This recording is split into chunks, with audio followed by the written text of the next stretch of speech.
Hubert Rodari, vous êtes directeur général délégué du groupe SMA. Cela fait des années que le taux de rendement des fonds en euros en assurance vie baisse. Les épargnants se posent donc une question, quand est-ce que la tendance va s'inverser ? De façon humoristique, je vous dirais, téléphoner directement au gouverneur de la Banque Centrale Européenne, M. Mario Draghi, pour avoir la réponse.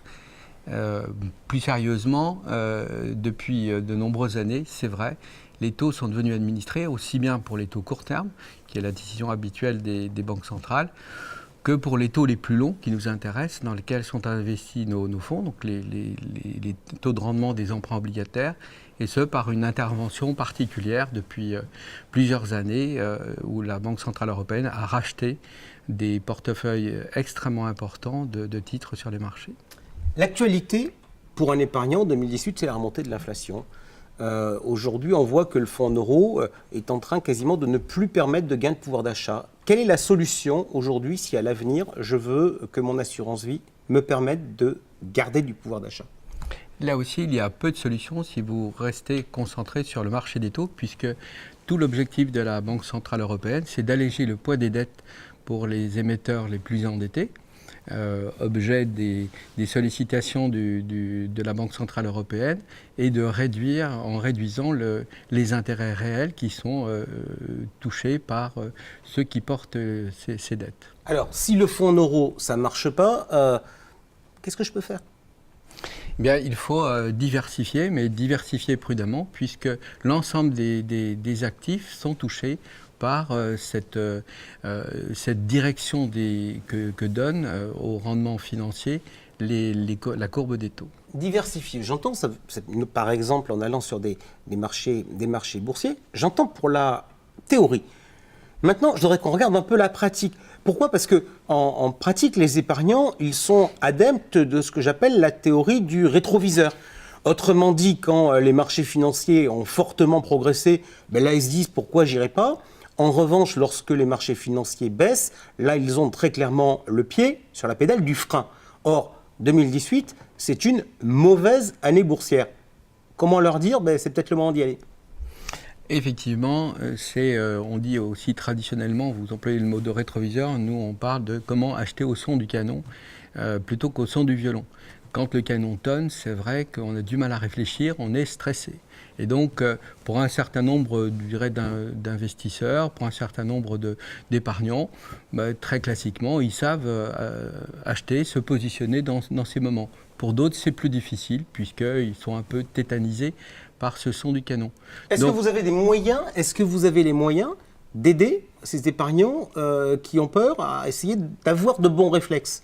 Effectivement, nous avons des moyens. Depuis de nombreuses années, nous proposons à nos sociétaires une option qui s'appelle A Contrario et qui permet, sur la base de signaux déterminés de façon mathématique assez claire, de se positionner de façon automatique, très prudente, pour investir quand le canon tonne et sans s'obliger nécessairement à prendre une décision. Alors ça fonctionne, je crois, tous les trimestres. Vous regardez tous les trimestres la situation des marchés.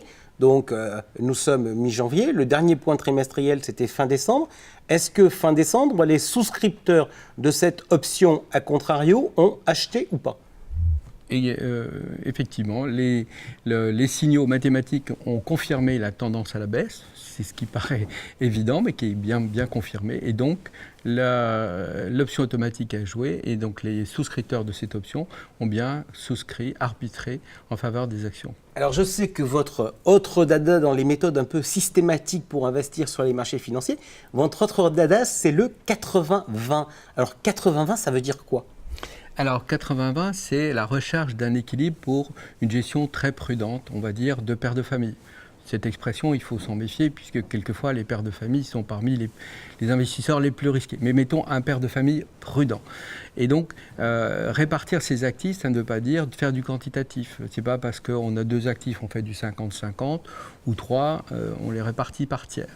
Là, il y a une notion, je dirais, de risque qui est attachée, c'est-à-dire de capacité à avoir des dévalorisations. Et l'expérience montre sur de très nombreuses années qu'un portefeuille réparti en 80% en produits de taux d'intérêt et 20% en produits actions et globalement s'équilibre. En produit action, il faut choisir n'importe quel produit, par exemple se coller aux indices de place qu'on entend régulièrement dans les journaux?